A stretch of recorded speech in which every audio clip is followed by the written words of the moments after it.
เสาร์วันที่1 มกราคม 2569พามายามกลับพี่น้องหลังจากใส่กลับไปเมื่อคืนนี้เมื่อวานนี้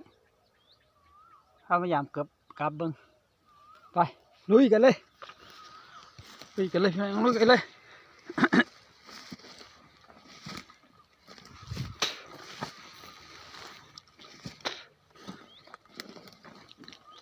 ลุยกันเลย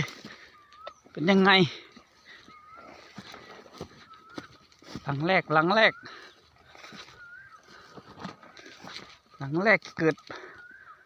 อะไรขึ้นไหมตับบ่โอ้บวตับเลยหลังแรก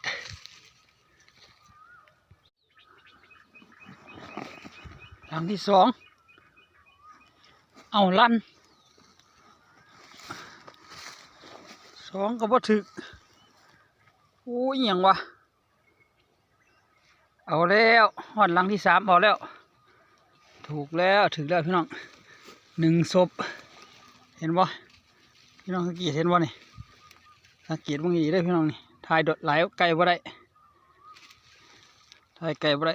เจ็บมือก่อนหลังที่หามาแล้วพี่น้องเอ้ยหลังที่หามาแล้วตายฆ่าหูเลยเห็นบ่เนี่ยถ่ายไก่บ่ได้เก็บศพก่อนพยายามจุดหนึ่งพี่น้องให้หน้าพี่ต้องไปให้หน้าพี่น้องมันสอง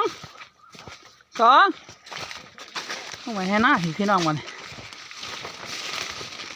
อีกจุดหนึ่ง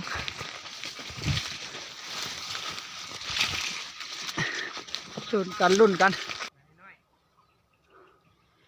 ลงมากกระโดดเลยพี่น้องโอ้เห็นปะถ่ายไก่บ่ได้โอ้นางในหุ่นพี่น้องไอ้ปลายมือผมเขาเจ็บก่อนมาอีกหลังแล้วพี่น้องโอ้เห็นปะพี่น้องนอนขลุ่ยอยู่พุ่น